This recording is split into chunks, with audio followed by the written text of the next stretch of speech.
Le déroulement, effectivement, donc je vais vous parler un petit peu, c'est quoi dans le fond un temps navire au programme Odyssée Saint-Laurent, c'est quoi les nouveautés cette année. Je vais vous parler aussi donc d'une mission, Maxence va vous parler de la mission Inclusion, qui est une initiative vraiment nouvelle cette année. On va avoir des présentations succinctes de Ecomaris, propriétaire de différents voiliers, et de Reformar, donc, qui est gestionnaire de différents navires de recherche. Je vous parlerai des formulaires pour aider les personnes donc, qui n'ont jamais rempli, ou vous montrer les différences. J'aurai une courte intervention donc, de Prod Aqua, Manuel Agneau, qui est un plongeur et qui filme, qui pourra peut-être être intéressant si on veut ajouter donc, du visuel sur vos missions. Et une période de questions ouverte. Donc, le réseau Québec Maritime, écoutez, c'est un réseau d'institutions. On parle que nos membres, ce sont des institutions de recherche, soit académiques, soit industrielles, communautaires. Donc, en gros, nos membres, ce ne sont pas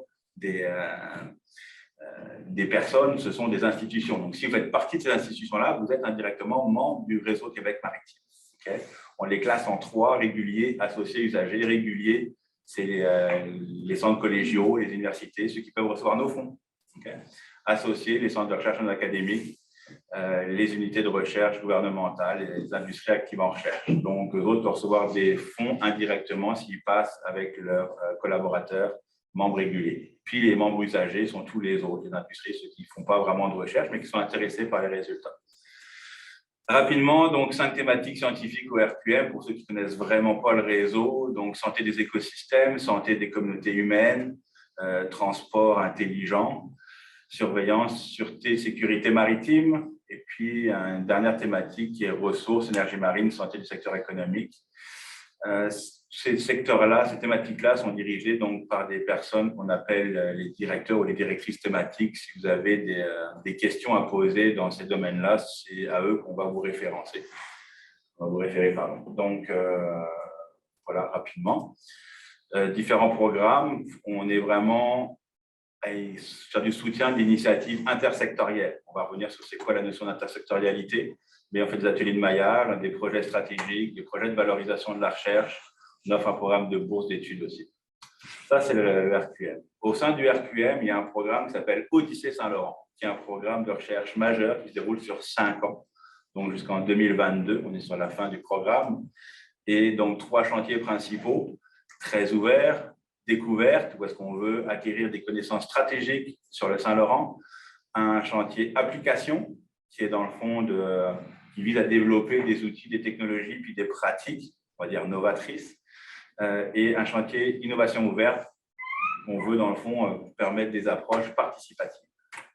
Encore une fois, là-dedans, différents programmes, des projets réguliers, on fait des projets conjoints avec d'autres organismes de soutien de la recherche, le REVQ qui est l'organisme des bassins versants, mais au part, un centre d'excellence canadien, et RISC, qui est le réseau inondation intersectoriel, donc un réseau québécois intersectoriel.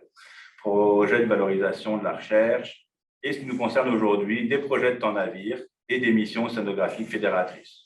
Les petites icônes en bas, ça représente les missions régulières qu'on tient en mission annuelle. Les nouveautés cette année dans l'appel à temps navire.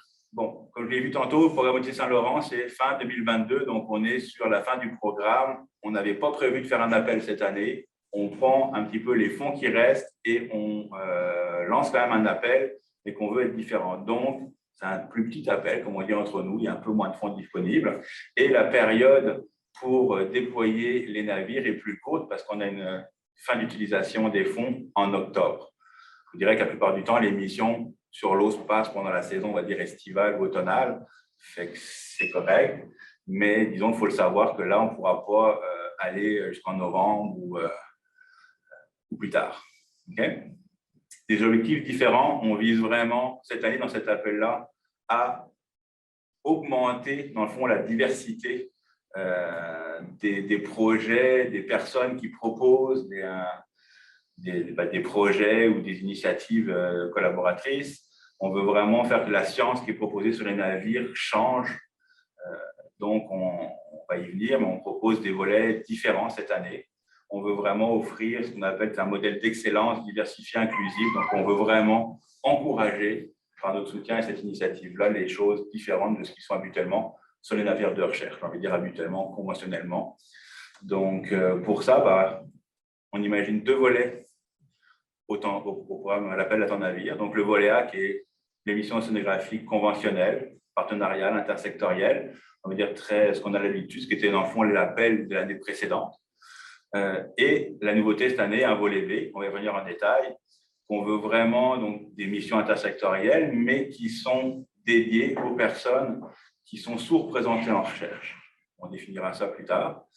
Et dans le fond, une 3e initiative qui est en parallèle des appels réguliers, qui est une mission inclusion, qui est une mission fédératrice. Donc, on nolise un bateau, puis on dit présentez vos projets et on discute comment co-construire les objectifs de recherche et on décide ensemble la date, les lieux où on va. On va y revenir dans le détail. Ce sera les nouveautés cette année. Qu'est-ce que c'est un jour de temps navire? Pour ceux qui ne savent pas, c'est un jour où est-ce qu'on loue le bateau. Okay. Ça peut paraître fou, là-dedans, ça inclut le salaire du capitaine et le fonctionnement du bateau. C'est un jour passé sur l'eau, même s'il y a une mauvaise météo ou un bris, ça compte comme un jour. Okay. Le compteur tourne. C'est les jours pour la mobilisation et la démobilisation. Donc, on a tendance souvent à sous-estimer ces jours-là, dire oh, moi je pense que ça prend 2 heures à embarquer le matériel à bord. Non, ça en prend plus. On les compte aussi dans les jours de temps navire. Et ce sont aussi les jours de transit depuis l'endroit où est le bateau, la plupart du temps le port d'attache, que ce soit par la mer ou par la terre, s'il faut traîner ça derrière un pick-up. C'est des jours où le bateau ne peut pas être utilisé pour un autre projet, donc ce sont des jours de temps navire. La présentation sera disponible, Gage, pour besoin de prendre des photos des affaires. Ça fait plaisir. Quel bateau? On se demande. Tous les bateaux sont admissibles. Les navires de recherche, j'ai envie de dire, classiques, conventionnels. Mais présentement, on ne fait aucune distinction. Si vous arrivez, vous voulez noliser un bateau de pêche parce que votre projet est dans un endroit avec des pêcheurs, on est capable d'avoir une entente avec un privé, avec n'importe quel bateau québécois. C'est juste ça, nous, on doit aller vers un bateau québécois. Donc, tous les navires sont admissibles. Par contre, contactez-nous avant pour qu'on voit s'il y a des possibilités pour arranger en fait, des objectifs de recherche. Parce que c'est essentiellement ça. On a des navires de recherche très flexibles et très adaptés quand même à ce qui doit se faire sur le Saint-Laurent. Donc, je vous invite quand même à nous communiquer, à nous parler avant pour voir qu'est-ce qu'on peut faire pour trouver le bon bateau. Quand et où, que ce soit pour le volet A et B, c'est tout le système Saint-Laurent. Donc, on s'entend qu'encore une fois, c'est sur les bateaux québécois, sur les eaux québécoises. Okay. Bon, le golfe Saint-Laurent est aussi admissible. Et comme je vous le disais tantôt, donc avant le 31 octobre 2022. Donc, des missions qui se dérouleraient en novembre, ça ne fonctionnerait pas. Je dirais que c'est pas drôle d'aller sur l'eau en novembre, mais s'il y a des projets qui se déroulaient à ce moment-là, ça ne fonctionnerait pas. J'ai mis une carte des exemples de missions, les localisations où les missions ont eu lieu en 2019. Je pourrais vous en faire en 2020, même cette année, on a des points un peu partout. Donc, j'ai envie de dire, de Cornouailles jusqu'aux îles de la Madeleine, tout ça, c'est admissible. Ensuite, spécificité, donc, on parle de secteur. Donc là, il faut bien avoir en tête que les secteurs sont les secteurs définis par les fonds de recherche du Québec. C'est-à-dire qu'au Québec, il y a 3 secteurs de recherche. Le NT, donc Nature et Technologie, le S, la santé, et le SC, Société Culture. C'est les équivalents au niveau fédéral. Mais donc 3 secteurs. Donc quand on dit intersectorialité, ce qu'on veut, c'est qu'il y ait des groupes de recherche qui proviennent d'au moins 2 secteurs distincts, qui travaillent ensemble et dont les volets de recherche bénéficient mutuellement l'un à l'autre. Okay. On ne veut pas instrumentaliser, je n'aime pas le terme, mais quelque part, il faut l'utiliser. Un secteur, disant, regardez, oh, j'ai mis quelqu'un d'un autre secteur dans mon équipe, mais finalement, moi, son apport ne m'apporte rien, finalement, et puis les projets de recherche ne sont pas bénéfiques pour toute l'équipe. Donc, une équipe intersectorielle, au minimum, comme on l'entend, c'est un ou une responsable de projet qui est, mettons, membre régulier des RQM, donc quelqu'un affilié à une institution académique d'un secteur A, quel que soit le secteur qui vient, puis une autre personne co-responsable du projet qui vient d'un autre secteur, donc secteur B.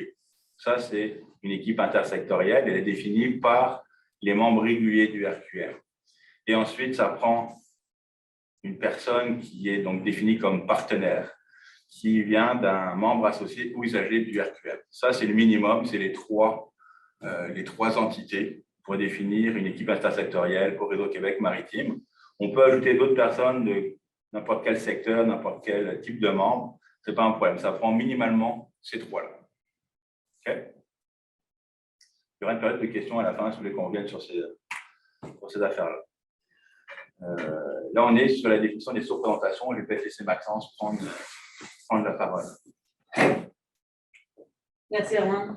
En fait, c'est pas compliqué. Les groupes sous-représentés en recherche sont définis par le Royal des chaires de recherche du Canada. Donc, s'il y en a parmi vous qui ont déjà jeté un petit coup d'œil au formulaire, que ce soit pour les volets A et B pour la mission inclusion, sont définis. On demande juste de valider que vous êtes issus d'un de ces groupes. Donc, les femmes minorités racisées, personnes des communautés autochtones, personnes handicapées et personnes des communautés LGBTQ+. Donc, c'est aussi simple que ça.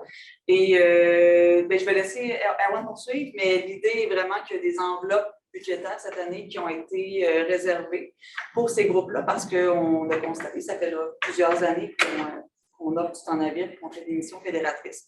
On a constaté que ces groupes-là, c'est des groupes sous-représentés pour nous aussi. Donc, on a envie de mettre ces projets-là de l'avant. Et bien, ça concorde aussi avec les nouvelles stratégies en matière d'équité, diversité, inclusion des FRQ. Donc, ils ont vraiment des cibles très précises par rapport à ce genre de projet-là. Puis, au QM, on a décidé de s'y coller cette année. Toutes les feuilles après sont pour toi. C'est vrai? Super. Donc, voilà, on a une enveloppe budgétaire de 10 jours d'équivalence Coriolis. Donc, tout dépendant des projets qui seront soumis, ça peut donner plus de jours, tout dépendant des navires qui sont sélectionnés. Donc, le Coriolis, c'est comme notre valeur de référence, là, parce que c'est celle qui est la plus engageante financièrement, étant donné qu'on a une grande équipe de chercheurs qui montent à bord et qui dort à bord, qui vit à bord. Ensuite, au niveau de l'évaluation de ces projets-là, la grille d'évaluation, on va pouvoir la présenter plus tard, mais c'est la même que pour le volet A. Cependant, la pondération est différente. Donc, je vais laisser Erwan tantôt définir et présenter qu'est-ce que c'est. Dans les années passées, la notion d'intersectorialité, les DI, c'était des prérequis pour les appels à navire, mais n'étaient pas pondérés. Cette année, ça a changé. Donc, c'est là où il y a une différence là. Puis, donc, l'idée, c'est vraiment que des projets où, peut-être que des gens qui ont moins d'expérience en temps navire, c'est peut-être leur première fois, bien, ils ne seraient pas pénalisés cette fois-ci. Et donc, voilà, on y reviendra un peu plus tard pour le détail de la grille. Et puis, le dernier volet, qui est la mission inclusion, depuis 2018, au RQM, on fait des missions fédératrices, c'est-à-dire que plutôt qu'une équipe de recherche présente un projet dans lequel le temps navire est nécessaire, là, c'est l'inverse. C'est grâce au programme Odyssée Saint-Laurent qu'on nous-mêmes organise la mission. C'est beaucoup moins engageant au niveau là, de soumettre des projets et c'est notre équipe de coordination qui rassemble tous les projets ensemble autour d'une espèce de vision commune où on s'assure que l'ensemble des projets, au maximum de nos capacités, leurs objectifs sont répondus. Et puis, à ce moment-là, on a ouvert encore plus que les années précédentes pour cette mission-là. Donc, non seulement, une fois de plus, les groupes sous-représentés en recherche sont favorisés, mais en plus, on ouvre les projets de recherche aux personnes, aux professionnels de recherche, aux postdoctorants, et les projets aussi qui sont issus des secteurs santé et société culture vont être favorisés parce que ce sont aussi des secteurs qu'on a moins souvent à bord de nos missions. Donc, c'est un peu pour ça. L'enveloppe pour la mission inclusion, c'est aussi 10 jours de temps navire à bord du Coriolis. Là, on s'attend vraiment à le faire à bord du Coriolis. C'est ça l'intention. Et tout comme vous avez vu sur la carte tantôt, tout le système Saint-Laurent est disponible. Les lieux, le plan de mission, les dates dans l'été, ça va être défini en fonction des projets qu'on va recevoir. Donc, on l'offre. Puis, c'est pour ça aussi que la date limite pour faire la demande, c'est le 19 novembre, merci, dans le but de pouvoir arrimer toute la saison estivale avec les gestionnaires, les équipes de gestionnaires des navires de recherche. Et puis ensuite, la façon de soumettre une initiative. On va le présenter un peu plus tard, mais c'est beaucoup moins engageant. L'idée, c'est vraiment de démocratiser l'accès au fleuve. Donc, c'est des projets qui normalement ne feraient pas une demande là, complète et structurée avec un plan de mission en partant pour un projet. C'est plutôt qu'on vient de façon opportuniste sur le bateau pour venir compléter un projet de recherche dans le cadre de ces missions-là. Donc, la description du projet et les exigences au niveau du demandeur, c'est vraiment moindre. Puis, il y a aussi tout un système d'accompagnement par Odyssée Saint-Laurent. Dans le passé, il y a un projet qui a vraiment bénéficié de nos missions fédératrices. C'est un projet qui vient d'une artiste spécialisée en art de la scène. C'est aussi une chercheuse et puis qui participe depuis 2019-2020 à pas mal de nos missions, qui vient chercher du contenu pour faire à la fois une espèce de recherche documentaire sur comment les arts peuvent servir la science et vice-versa. Et aussi la création d'un spectacle en art de la scène qui devrait sortir dans la prochaine année, mais où le contenu et l'inspiration est vraiment tirée de ces missions-là.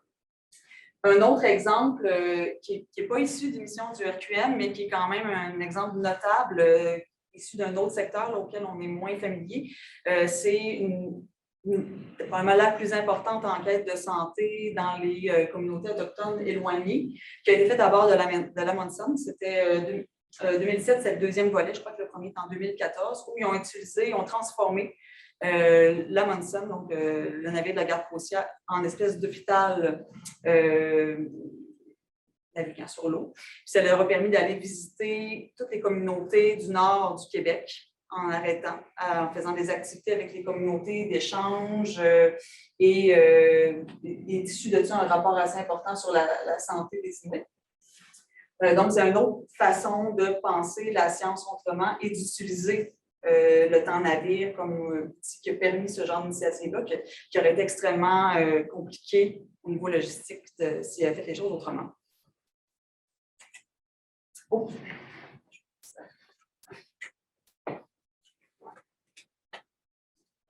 Je vais arrêter le partage. On aurait des questions, on dirait plus tard. Est-ce que c'est Alexis, toi, qui fait la présentation? Oui, ça va être moi, puis Simon, on rajoutera peut-être certains trucs. Nous, on est Ecomaris, donc on opère des voiliers. Et on aimerait vous présenter, merci d'ailleurs Erwan et le RQM là, de nous permettre de faire notre petite présentation aujourd'hui. Donc, Ecomaris a commencé en 2006. On organise des expéditions là, sur le Saint-Laurent, sur notre grand voilier Ecomaris depuis 2012. Nous, on a un aspect participatif dans tous nos voyages. Donc, les gens qui viennent à bord font leurs projets qui leur sont propres. Mais participe également à la voile, à la navigation. Donc, on a un volet voilier-école qui s'applique et qui peut être combiné à tout type de séjour. Un autre service qu'on offre, c'est la création de contenu multimédia pour différents clients qui viennent à bord. Ça peut venir avec le navire ou pas, dépendamment des besoins. Notre principal navire, donc le Ecomaris, c'est un ketch agrément aurique, donc 4 voiles. Ici, on a quelques caractéristiques, là, donc longueur 26 mètres, tirant d'eau 1,3 mètres, coque en acier, franc-bord d'1,5 mètre, et on déploie parfois là, des filets, des petites sondes, des Niskin à l'aide d'un mode charge à bord du navire. Il a été fait à des fins pédagogiques. Donc, je vais passer peut-être à la prochaine ici. On a une super grande table à l'intérieur qui est un espace convivial qui est très caractéristique là, et spécifique au bateau. Donc, ça permet là, agréablement de regrouper les gens, soit pour des conférences, des activités, etc. Ensuite, en termes de capacité, là, on peut à peu près faire des voyages de 4 semaines là, en autonomie côté nourriture, eau. Et en termes de carburant, là, on a à peu près 200 heures moteur avant de devoir renflouer, donc environ 1400 milles nautiques, plus évidemment les distances parcourues à voile. Si on fait des séjours avec nuitée, on parle de 11 ou 12 passagers, dépendamment des formules, plus membres d'équipage. Et à la journée, là, ça peut être beaucoup plus, jusqu'à 28 personnes.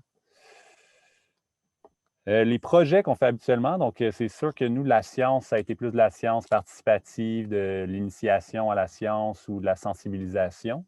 On a aussi un volet social à tous nos projets, donc on est très habitué de travailler avec des clientèles fragilisées ou en réinsertion également.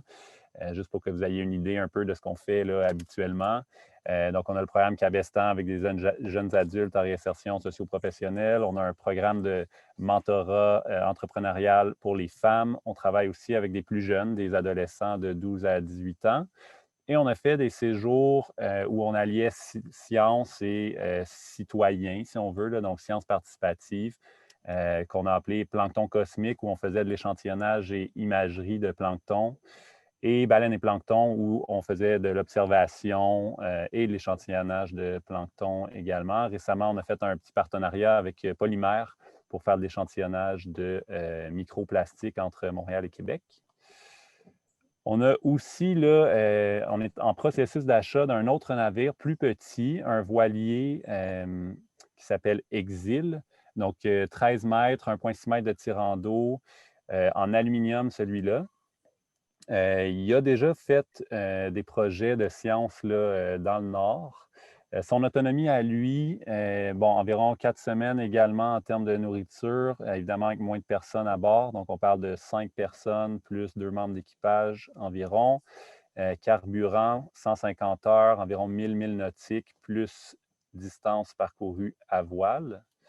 Donc, le projet dont je vous parlais, c'était un partenariat avec un océanographe allemand où sont partis au Terre-Neuve, Labrador, Groenland, prendre des mesures de CTD principalement et de l'imagerie avec drone.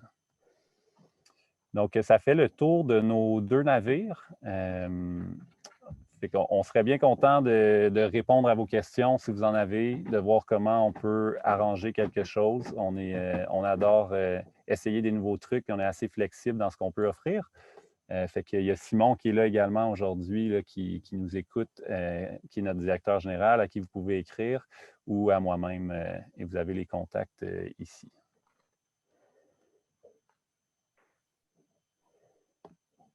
Merci, Alexis.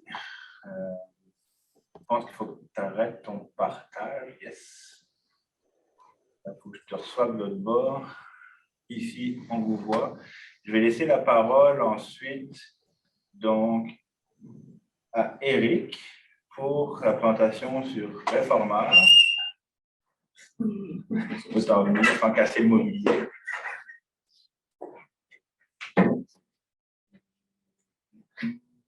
Le partage, Réformeur et l'envoiement. Et tu prends ma place, comme tu veux. On voit l'écran. Bonjour à tous. Donc, Éric Lapointe, je suis directeur général de Réformeur.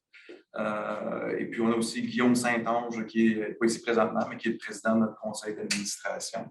Je vais vous démontrer un peu plus là, en détail là, les 3 navires dont nous faisons la gestion. Et puis, à tout moment, n'hésitez pas à lever la main sur Zoom si vous avez des questions, on pourra regarder ça par la suite. Donc, principalement, le plus gros navire dont nous faisons la gestion, c'est le Coriolis 2, un navire de 50 mètres dont je pense que la communauté scientifique en général le connaît très bien. Pour ceux qui le connaissent moins bien un petit peu, c'est un, je me répète, navire de 50 mètres qui est certifié pour naviguer à l'international aussi. En eau canadienne, il n'y a pas de restrictions, mis à part les conditions de glace. C'est les seules restrictions qui l'affectent, étant donné qu'il n'y a pas de coque de glace. On parle d'une capacité maximale à bord de 28 individus qu'on normalement sépare 50-50, soit 14 scientifiques et 14 membres d'équipage. Ça peut jouer un petit peu, mais c'est la règle d'or qu'on utilise de notre côté. Le Coriolis est équipé, je n'ai pas les nombreuses, j'ai pas fait une liste de tous les équipements, mais on parle de multifaisceaux pour la cartographie, que ce soit pour l'eau profonde ou l'eau, disons, avec le EM302, lui, on va parler jusqu'à 6500 mètres de profondeur. Le M2040, on joue entre 550 jusqu'à environ 50 mètres. On a un EK60, on va avoir des ADCP à bord. On a un portique arrière jusqu'à 9 tonnes pour déployer de nombreux équipements, que ce soit pour l'échantillonnage de fonds marins. On a une rosette, un treuil rosette qui est dédié à bord. Donc, on a une multitude d'équipements à bord du Coriolis. Puis, bien entendu, on a d'autres équipements dans le parc, que ce soit avec Lucar, l'Ismer ou au sein même de la Réformeur. Donc, beaucoup de choses. Dans les photos que vous voyez présentement, à votre gauche, c'était lors du déploiement des bouées là, avec j'ai un petit blanc présentement, mais c'était pour le projet Mars. Okay. Mais pour les bouées, okay, c'est Mars. Pour le projet Mars, c'était des hydrophones marins, c'est le mot que je cherchais, pour faire un couloir pour pouvoir entendre le son des navires commerciaux qui passent dans le couloir d'études. Côté droit, vous avez, ça a été un détachement qui a été fait, tout était environmental friendly. C'était de la rhodamine, si je ne me trompe pas. Et puis, c'était dans le cadre d'une mission avec Odyssée Saint-Laurent, qui était T-Rex. Donc, celle-là avait eu lieu en 2020. Et puis, on a eu reprise aussi du même projet cette année. Donc, il y a eu la portion eau profonde et haute surface. Un autre petite étape, je vous donne un peu un exemple d'équipement qu'on peut utiliser à bord du Coriolis. Le déploiement ici d'un véhicule sous-marin autonome, en bon français, un AUV, marque Kongsberg et de type Hugin. Ça nous permet, c'est un sous-marin automatisé qui permet de descendre diverses strates du fond marin qui peut aller très près du fond, et puis il peut faire de la cartographie, il y a un magnétomètre à bord, il y a une CTD, il y a énormément d'équipements dans la petite bête, dans le sous-marin. Puis à droite, vous voyez un peu une image là, de la cartographie qui avait été faite d'une épave ici dans le Saint-Laurent. Si je ne m'abuse, je crois que c'était cette année ou l'année passée, on en a à toutes les années. Ça, c'est fait en partenariat avec l'Université Laval, TACUFIC, et puis nos autres partenaires, Ismaël Ricard, Réformeur et bien entendu le RQM. Deuxième navire de la flotte, le Lamsilis, un catamaran de 25 mètres qui peut accommoder jusqu'à 15 personnes pour des couchers, pour des missions, pour des personnes qui vont rester à bord, c'est 8, mais on parle d'une capacité de 15 lorsque le navire revient à quai au soir. Chaque soir, les gens vont aller à l'hôtel et puis tous les soirs, on peut arrêter un maximum de 15. Le Lamsilis a été fait pour, je vous dirais plus qui est de la section eau douce. Bien entendu, on peut naviguer dans l'eau salée avec, mais principalement, les 3 navires, on va le voir un petit peu plus tard dans la présentation, mais nos 3 navires qu'on gère sont tous complémentaires. On a le Coriolis qui est plus pour la section, je vous dirais, haute mer, le Golfe, le Saint-Laurent, l'eau salée. Après ça, le Lamsilis, un petit peu plus grand lac, eau douce. Et puis par la suite, on va avoir le Louis-Amour-en-Main, lui qui est un petit peu plus côtier. Donc, au niveau du Lamsilis, comme vous pouvez le voir en arrière sur la photo de droite, on a un portique avec un chalut. Donc, le navire, sa spécialité, si on peut le dire ainsi, c'est pour le chalutage. On peut faire des CTD, des échantillonnages d'eau. Il va y avoir avec les filets, Geisha utilise aussi quasiment à chaque année, depuis quelques années déjà, pour le plancton. Donc, encore là, multidisciplinaire comme navire, tirant d'eau de 1 mètre seulement. On parle d'une propulsion au jet, mais spécialité, encore là, je me répète, sur chalutage. Puis ici à gauche, vous pouvez voir, on voit partiellement la nouvelle peinture, les nouvelles couleurs du Lamsilis depuis cette année. Donc ici, c'est une mission qui vient de se terminer au mois d'octobre. Donc, on travaillait ici avec un de nos clients qui était WSP pour faire encore là du chalutage dans le coin de Sorel, une étude environnementale sur les poissons. Bien entendu, je ne l'ai pas répété, vous l'avez vu dans le bas, mais Coriolis appartient à Lucar, Lamsilis à l'UQTR et mon petit dernier qui est le Louis-Amour-en-Main, qui appartient à l'Université Laval et puis et le CEN, Centre d'études nordiques. Donc, Louis-Amour-en-Main, 8 mètres, on peut dire une navette côtière qui peut être utilisée initialement, qui avait été acquise par l'Université de Laval et le CEN pour le Centre d'études nordiques, bien entendu, ça veut dire pour le nord du Québec, qui est spécialisé aussi dans tout ce qui est l'hydrographie. On a un bras sur le côté qui peut être déployé pour faire de la cartographie des fonds marins de manière côtière. On va parler d'un navire, bien entendu, il n'y a pas de couchette à bord de ce navire-là. On va parler d'un navire de journalier, si on veut, qui peut embarquer, je vous dirais qu'il est certifié jusqu'à 7 personnes. Mais 7 personnes en bord du Louis Montmagny, c'est très tassé. Donc, à l'aise, on pourrait dire jusqu'à 5. Et puis, il y a un capitaine, puis le reste, c'est l'équipage du client qui est embarqué. Donc, on le voit ici, comme je vous expliquais un peu sur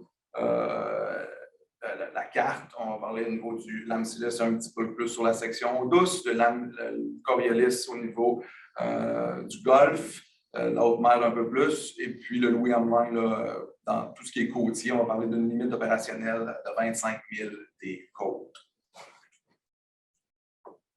Par la suite, un petit exemple ici du Coriolis, qui était certifié pour aller à l'international en 2014. Il est allé en Argentine, dans la baie de San Jorge. Donc, c'est une première pour le Coriolis d'aller à l'étranger comme ça.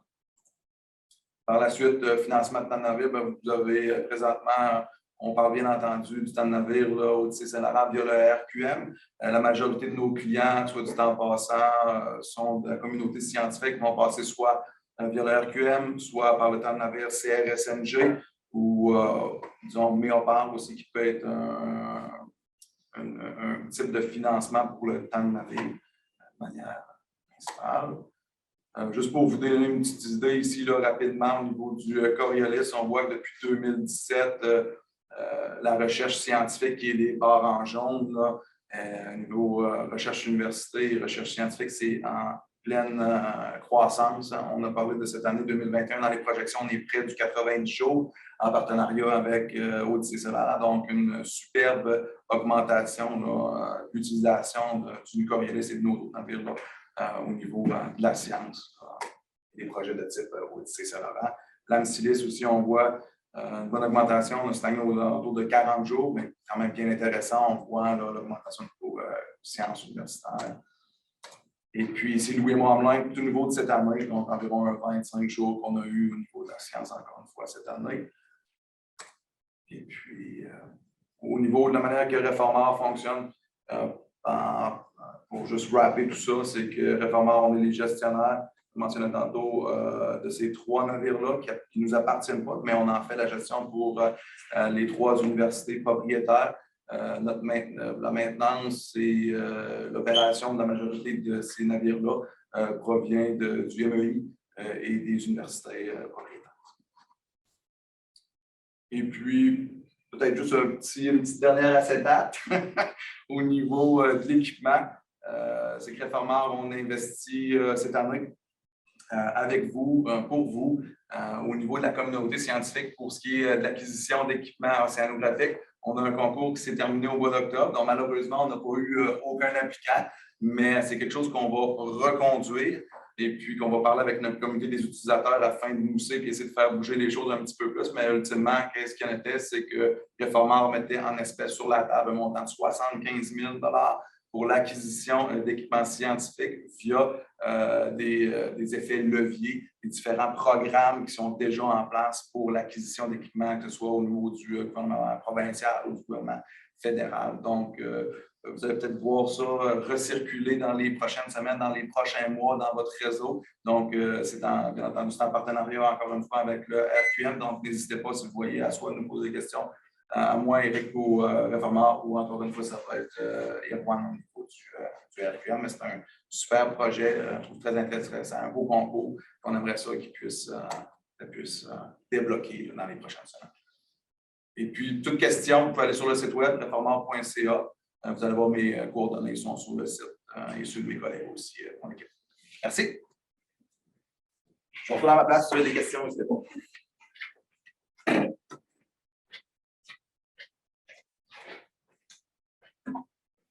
Merci, Éric. Ouais, on prend une période de questions à la fin, juste avancer, puis le temps file. Il me restait une petite partie au niveau de la présentation du temps navire, de l'appel à temps navire, on va en parler.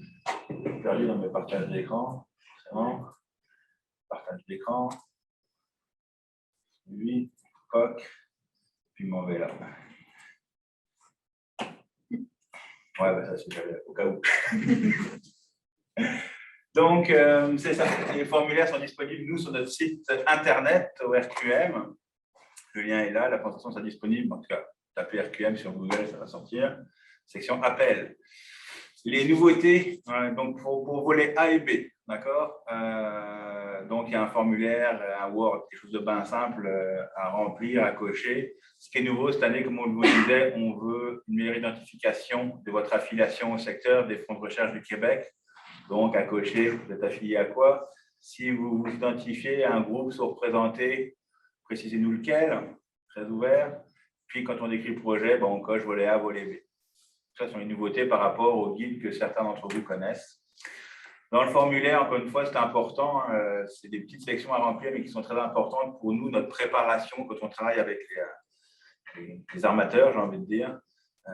Puis là, précise, on vous a parlé d'écomarisme, bon, vous voyez, ça nous fait du sens par rapport à nos volets différentes sciences, mais réformables, il y a d'autres personnes qui ont des bateaux de recherche. Hein. Tout est admissible, je l'ai dit. Je voyais tantôt, il y avait Jean et là, le SICO, un très beau bateau pour la cartographie, tout est admissible. Donc, mais dans tous les cas, quand vous précisez vous écrivez votre projet, donnez des détails, ça nous permet, nous, de préparer en amont, même pendant que l'évaluation se fait. Donc, par exemple, dans la case durée de l'expédition, préciser jusqu'à calculer de la contingence. Mettre un jour de contingence, ce n'est pas une mauvaise chose. Okay? Parce qu'un bateau, avec la météo, avec X ou Y à faire, ce n'est pas une mauvaise chose de le mettre. Évaluer correctement la mobilisation et la démobilisation. Ça fait partie des jours de temps navire, je vais préciser au début. Donc, c'est des éléments, encore une fois, on peut en discuter, appelez-nous, mais soyons pas minimal, j'ai besoin de tant de jours pour juste déployer mes filets. La moitié du temps, ça prend le dos. Hein? Bref, ok, ça c'est important, je voulais le dire. C'est pas pour être négatif sur ceux qui font les demandes, mais c'est pour que les nouvelles personnes qui ne connaissent pas le formulaire soient conscientes de ça. C'est vraiment dans ce sens-là. Je pense que c'est toujours mieux de surestimer un petit peu le temps de mobilisation que le sous-estimer, parce que ultimement, si vous pouvez partir plus tôt, parce que ça vous a pris un petit peu moins, vous avez dit 2 jours, finalement, ça vous prend 1 journée et demie pour votre mobilisation, c'est du temps en mer ultimement que vous gagnez. Mais à l'inverse, si vous avez planifié 1 journée pour votre mobilisation, que ça vous en prend 1 journée et demie, vous amputez directement votre projet scientifique. Puis là, souvent, ça bien entendu, ça occasionne des déceptions, des petites frustrations de votre côté. Clairement. Il y a peut-être aussi à dire qu'il y en a certains bateaux qui ne peuvent pas sortir à n'importe quelle marée. Oui. Ça aussi, c'est à considérer. Et les gens qui ne l'ont jamais fait, ils ne savent pas. Ouais, marée, conditions marines, parce que tu en as qui, s'il y a trop de vagues, ça ne sort pas. C'est pour ça que la contingence est important. Mais oui, je suis d'accord. Quand on revoit un plan de mission, que le corrélisme peut sortir qu'avec des marées, mettons, hautes. Fonction des marées hautes. Ouais. Donc, c'est tous des petits éléments qui nous invitent à ce qu'on se parle en fait avant. Il y a une boîte, mais il faut qu'on se parle avant. Prévoir une équipe B. OK, je veux tant de participants, mais rien n'empêche que la personne, on va espérer qu'il n'y a plus de Covid, mettons, mais soit Covid ou même juste prenne un accident, on se pète la... Bref, tombe avant la mission, on ne peut pas embarquer, ça prend 2-3 personnes en spare, comme on dit en bon français. Okay? Ça, il faut y penser parce que sinon, il manque une personne à bord. La mission ne peut pas se faire, c'est déjà arrivé, on annule, fait tout un staff derrière en logistique est compliqué. Donc, prévoyez des équipes B. Formulaire rempli, choses à cocher, impact environnementaux, c'est assez classique. Permis nécessaire, indiqué si vous êtes dans une zone qui nécessite des permis, vous faire un échantillonnage particulier. Là, c'est là que Maxence peut aider dans la réalisation, en tout cas la définition des permis nécessaires. Encore une fois, parlez-nous avant quand vous êtes rendu à remplir ça. Les choses à remplir sont assez classiques, format Word, donc description du projet, la démarche intersectorielle. Parlez-nous de comment vous avez construit votre projet. Pourquoi cette personne-là plus qu'une autre, comment vos projets de recherche intersectoriels, je dis que vous doivent être mutuellement bénéfiques, comment ça se passe dans la réalité. Décrivez ce que vous prévoyez de faire pour être équitable et encourager la diversité et l'inclusion dans vos projets. Et bien sûr, les sources de financement, comme je vous le rappelle, on paye le bateau, on ne paye pas la science derrière, donc l'analyse des échantillons et tout ce qui est lié à la suite, finalement, à toute la recherche, bah ça, on ne peut pas financer ça avec le temps navire. Cette année, il n'y a pas de fonds d'analyse de base associé à ça. Donc, c'est vraiment, vous allez à bord, mais vous devez financer votre recherche par vos autres subventions. Donc, pour compléter le formulaire, on obtient les CV, c'est un format de 2 pages, on ne veut pas insérer le format canadien lourd, on va dire, donc un 2 pages juste pour dire qu'est-ce qui est pertinent dans mon expérience pour le projet. Le modèle est là, on obtient les lettres d'appui des partenaires, et puis à la fin, on prend conscience des politiques scientifiques du Québec, en général, dans le système académique, on les connaît, et on obtient la signature du responsable académique, du bureau de la recherche, la direction de notre centre collégial. Puis je mets une petite note en parenthèse qui a de l'importance, pas 1 heure avant leur limite. Il y a bien des BDR qui m'appellent après leur limite. D'ailleurs, moi, mes chercheurs viennent me voir 1 heure avant, je n'ai même pas le temps de prendre connaissance du projet, je dois signer ça. Fait, soyez respectueux peut-être de vos bureaux de la recherche, puis donnez au moins une version 1 avant la date limite. C'est un petit passage pour mes collègues là, des bureaux de la recherche qui n'aiment pas vous voir arriver. Et ça me prend la signature là, manque de peau, je suis fermé parce que je suis malade. Fin de la parenthèse. On envoie le formulaire CV à mon adresse. La date limite, c'est le 19 novembre 2021. Je marque 17 heures. Je vais respecter ça. Ensuite, ça part à l'évaluation par un comité indépendant, intersectoriel. Je vais donner des réponses. J'ai marqué fin janvier 2022. Si je peux les donner avant, je vais faire en sorte de les donner avant. L'idée, c'est parce qu'on est vraiment dans les cellules de planification des différents navires en janvier. Donc, il faut respecter ça aussi. Donc, c'est la date où est-ce qu'on vous donne l'octroi, non. Et à partir de là, on commence le processus d'accompagnement pour la planification et toute la partie administrative. Parce qu'il ne faut pas oublier que pour aller sur le bateau, il y a beaucoup de documents nécessaires à fournir aux propriétaires des bateaux. Et là, je marque minimum 1 mois d'avance, mais c'est vraiment minimum. Plein de choses sont disponibles d'avance, il faut juste se plugger là, puis les fournir. Donc, encore une fois, ça, c'est une contrainte. Et n'oublions pas qu'après, on a un rapport de mission après la mission, puis on a un rapport d'activité à faire à la fin de l'année fiscale avec qu'est-ce qu'on a fait, les indicateurs de performance classiques. Comme là, on a une date différente, ça va être je le marque en décembre. On va regarder la date, ça va être janvier, mais grosso modo, il ne faut pas oublier qu'il y a ça derrière. Ce n'est pas juste, oh, j'ai payé une facture de bateau, il y a aussi un rapport d'activité associé à ça. Je vous parle volet A et B, processus d'évaluation. C'est votre projet, pas un comité indépendant. Ce n'est pas moi qui décide oui ou non. Moi, j'anime le comité, that's it. On parlait tantôt donc, de pondérations différentes selon le volet A ou le volet B.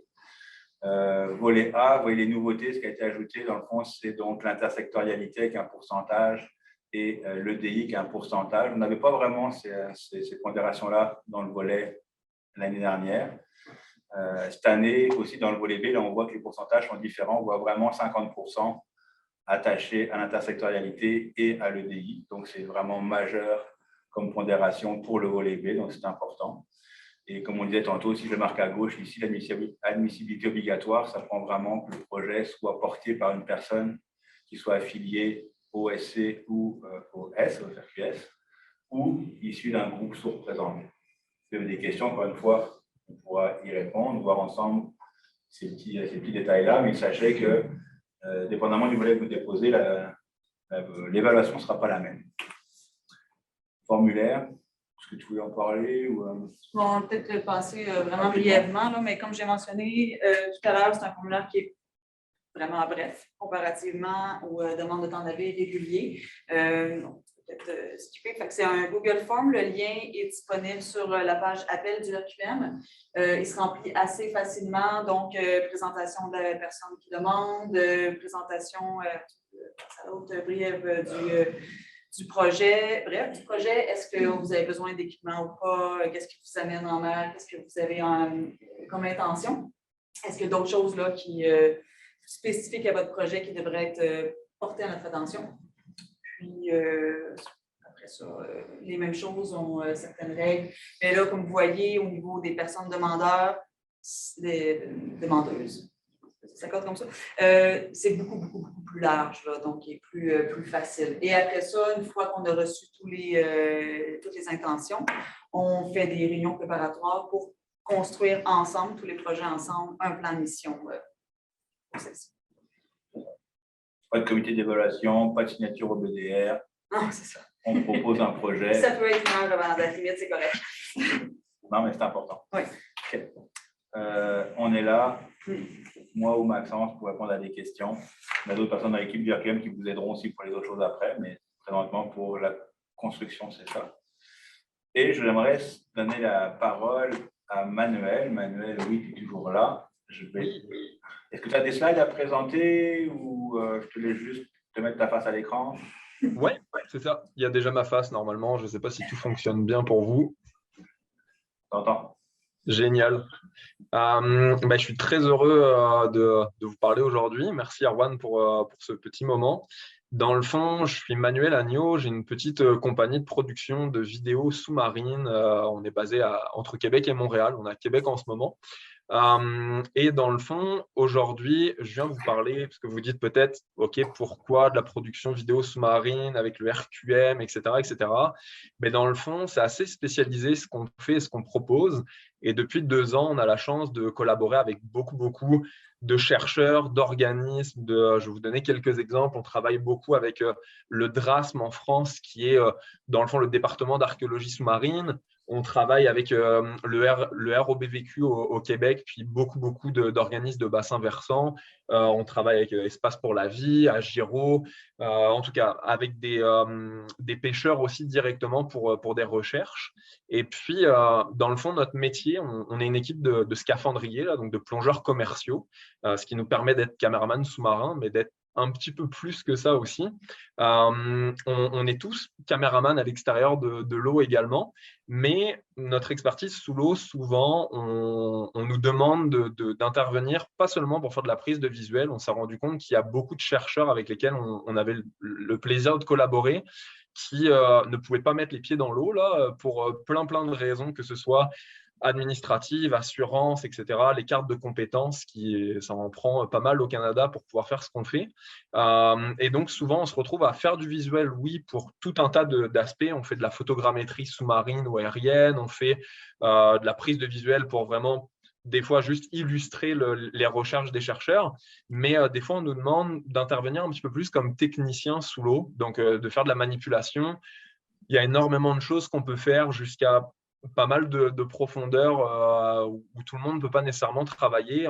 On est équipé de recycleurs, donc c'est une technologie de plongée qui est très spécifique, avec laquelle on ne fait pas de bulles, on ne fait pas de bruit, donc on peut faire des approches de faune et flore qui sont très spécifiques dans des temps de plongée, des profondeurs qui sont assez importantes et différentes de ce qu'on a l'habitude de voir. Et puis, pour nous, c'est toujours un énorme plaisir. On sait que c'est souvent un petit peu difficile a priori pour les scientifiques comme approche, parce que souvent, vous êtes peut-être habitué à avoir des médias, etc., qui veulent collaborer avec vous pour faire des reportages, etc. Je tiens juste à spécifier que c'est quelque chose qu'on fait depuis très longtemps. On est tous marins et plongeurs avant d'être des gens de visuel. Il n'y a aucun d'entre nous qui sont biologistes. On a des biologistes avec qui on travaille à l'année longue, mais on n'est pas biologiste en tant que tel, ni archéologue d'ailleurs, là. Mais on a une approche du travail qui nous permet de ne pas interférer sur les recherches, etc., d'être vraiment en collaboration pleinement, là. On a aussi l'habitude, une grosse expertise de notre compagnie, c'est la prise de visuels en conditions extrêmes. Donc, haute montagne, Mont Washington, 120 km/h de vent, moins 40 degrés. On ne parle pas du tout de ça ici, mais on ne sera pas des gens malades sur le bateau qui feront que ça va pénaliser une quelconque recherche ou expédition ou quoi que ce soit. Je pense que c'est un gros atout. Et puis, on connaît bien les enjeux des scientifiques, puisqu'on collabore avec beaucoup toute l'année, là, beaucoup en France pour les études vraiment en pleine mer, on va dire. C'est quelque chose qu'on n'a jamais fait encore au Canada, mais on aimerait vraiment beaucoup amener ça ici, puis pouvoir contribuer d'une quelconque manière. Une petite dernière chose aussi avec laquelle je finirai la très courte présentation, c'est on sait que souvent c'est difficile de pouvoir nous faire travailler en termes de budget, etc. Puis c'est pour ça qu'on essaye toujours de trouver des alternatives, comme par exemple avec les organismes de bassin versant. C'est très compliqué pour eux d'aller chercher du financement, même si c'est des projets de recherche qui sont très intéressants. On arrive souvent de notre côté à aller chercher une partie du financement qui est nécessaire ou à trouver une manière de revaloriser les images, de les proposer à des chaînes de télé, de créer des documentaires en partenariat avec les chercheurs pour juste donner une visibilité aux belles recherches, au travail en fait, des chercheurs. Donc, il y a plein de choses qui sont possibles.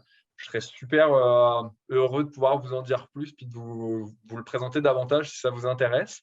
Mais je ne vais pas prendre tout votre temps si ce n'est pas le cas. Donc, n'hésitez pas. Je vais vous mettre dans le chat quelques liens si vous voulez en savoir un peu davantage, puis mes coordonnées.